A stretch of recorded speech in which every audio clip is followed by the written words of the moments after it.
Ah, the French champagne. I want to give a sound like to Happy Gilmore.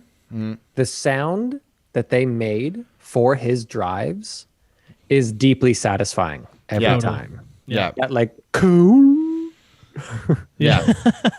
It was so pretty good. satisfying. I want you to know, because this movie had such an effect on me.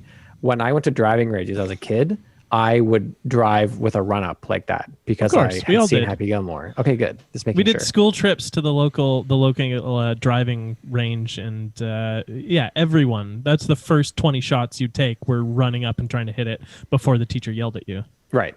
My big Happy Gilmore habit was just going around asking people if they eat pieces of shit for breakfast. Nice. So we're pinging balls on the driving range. You're coming up being like, "Hey, do you eat pieces of shit?" And we're like, Yeah. "What?" And then I wonder why I had no friends in school. I also have a sound like for Happy Gilmore, and that is Carl Weathers' Sweet Sweet Pipes. His pipes? Yeah, dude can sing. Dude's got a heavenly As angelic Chubbs? voice. As Chubbs. Yeah. When was he singing? In the happy place. And yeah, when after he's died and he's singing and he's like, I got my hands back. Oh yeah, right. And like the piano's still playing. And Do you know why they wrote him to have one hand? Why? As an homage to Predator, where he gets his arm ripped off. Oh, that's funny. No way. I That's great. wish. I couldn't tell if they intentionally made that prosthetic Terrible. terrible or if it was just like bad work. Yeah. The fact that it was cheap. like 2 feet longer than a regular arm, clearly just a thing that he's holding under his fucking sleeve. Yeah. Clear. Oh my God. But that's so funny though. Again, that the whole visual bit of his hand was also so fun. That it would just cut to him watching while Happy was failing and he'd be gluing his hand back together and stuff like that. Yeah. Those are great bits. Fantastic. There were people directing this movie who really wanted it to be good. Sorry. Yeah, they were coming up with ideas in the moment, and they were trying things, and they were seeing what worked, and if it didn't work, then they were putting things in that helped solve those issues, and they were thinking in the moment, and there was none of that in Pixels. Yeah. No, there wasn't. A lot of that largely is because when you start getting funding from more production studios and more sources who have more invested interest in making sure the film turns a profit rather than is a like good intellectual property, then you don't really have the flexibility to make those changes on the fly. So maybe it's not totally their fault. Maybe. But this is directed by Chris Columbus and produced by him and Mark Radcliffe, who helmed the Harry Potter series. And Chris Columbus has directed many of our like favorite films from the 90s and 2000s. So such a like flub for him. Mm-hmm. Wait, so that was Pixels or Happy Gilmore? Pixels. Gotcha. Yeah. Yeah, it's pretty weak directorially. Anyway, but let's just see, like, is there anything else that we would say for sound though? Like, as we kind of said, that really that's it. They both just play dope tunes from the past at opportune times. Like they're I would give a bit more credit to Happy Gilmore for having more like sound bits. Same thing as like the Zamboni driver lip syncing is a funny sound joke. Like I said, when the music kicks in when Adam Sandler is singing into his intercom and then the door opens and it's the old Asian woman from downstairs and the real song kicks in. That's quite funny. Like there are funny sound. The fact that they're having a meeting discussing whether or not Happy Gilmore can stay in the league, and he swears and is bleeped out underneath the entire I thought that was a scene brilliant moment. is fucking hilarious. Yeah. It's quite funny. And it's purely a sound bit. Like so that's just good filmmaking. When you're using everything you can to help us laugh and tell the story a bit more, you might be making a good film. Mm-hmm. Correct. Maybe. Well, end of round. I'm doing it. Moving on to our fourth round, I think we have some things to say because there are a lot of people to talk about. Yeah. Which is acts good. Yeah. Can we talk about all the underused actors in Pixels?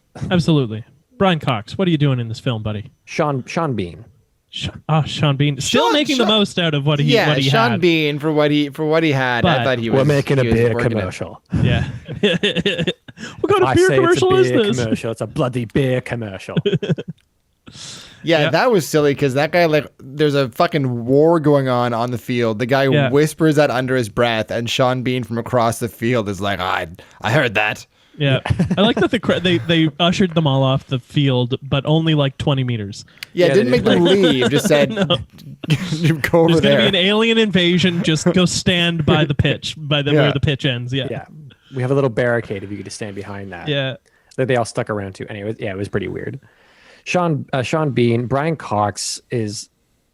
They also seemed like they were setting him up to be like the villain. A villain, or that he was going to betray Earth somehow. Like, yeah, it was like weird. he had no like there was no direction for him, so all he was doing was just being a mean guy and like a war hawk kind of guy, and all of their interpretations of American political life are very like surface level stupid stuff that maybe in 2015 was funny because people still had vague faith in their governments, and so to see that, it's like ha ha ha ha ha.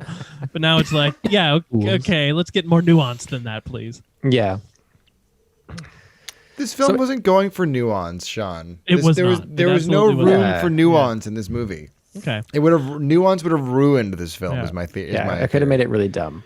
Yeah. It was Tron, but dumb, and dumb was good for Dumbtron. Dumbtron. I love that. Jane Krakowski we talked about. Yes. Go ahead, Dan. Well, I just want to add a new hashtag to our list of hashtags for this show, and that is hashtag Don't Let Dinklage Do Accents. Why did he do an accent? Why? He was playing an American. He's an American. Just do your own voice. What I also was don't that think accent? it was some kind of Southern, I think, but I don't think that younger Dinklage had an accent either. He did. No. He picked It would it have up been in funny prison. if like he had put it on, like the same way that he gave himself a nickname, that he gave himself an accent, and then they're like, why are you talking like that? Yeah. He's like, this is how I always talked. Yeah. That would have been funny, actually. I was so ready to enjoy Peter Dinklage in this film. And I mean, I bad, still yo. enjoyed I it. couldn't.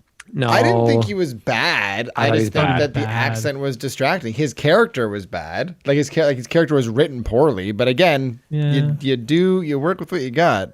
Yeah, but there was enough there for someone to make something out of it. The accent, I just couldn't get past his bad accent. I didn't know what he was trying to do. It was. It was written poorly because you're supposed to sympathize with him, but they give you nothing to sympathize with, really, at all.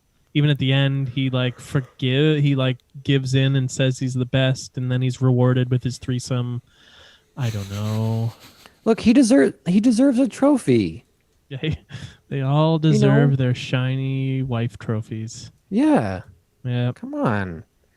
The tragedy of Jane Krakowski. This film alone needs to go to hell for its misuse of the brilliant comedic mind of Jane Krakowski. I will agree with that quite a bit. Yeah, it's not okay. Yeah, she should have been the hero of this movie. I would have watched a Jane Krakowski-led version of Dumbtron. Yeah. Jane Krakowski. If the movie was called Dumbtron with Jane Krakowski, that's a brilliant film right there. Yeah. Oh, that's so good. And it's like, it's just an extended skit from 30 Rock. Yeah. Like from Yeah, whatever their SNL the rural spin-off juror, show on 30 Rock, whatever that show they do. TGS. TGS. It's just TGS. A skit. Anyway, that'd be great. Fantastic. We love you, Jane Krakowski. That's the point. That's really bad. And also, I don't like Michelle Monaghan can do really good stuff. Yeah. What else have I seen her in? True Detective, I believe. The first season? First season, yeah. Woody Harrelson's Wife? Wife. I believe that's Michelle Monaghan. Yeah. I haven't seen it in a while. She's in Mission Impossible 3, I believe, as well. There you go. Lots of stuff. Is it just me, or does she look a lot like my former roommate Laura? I don't think I ever saw her, so. Jack Your did. former roommate Laura barely looked like a human being. So Ooh. Hot take. Careful, man. She listens to this podcast for sure. The Citizen Kane of the week is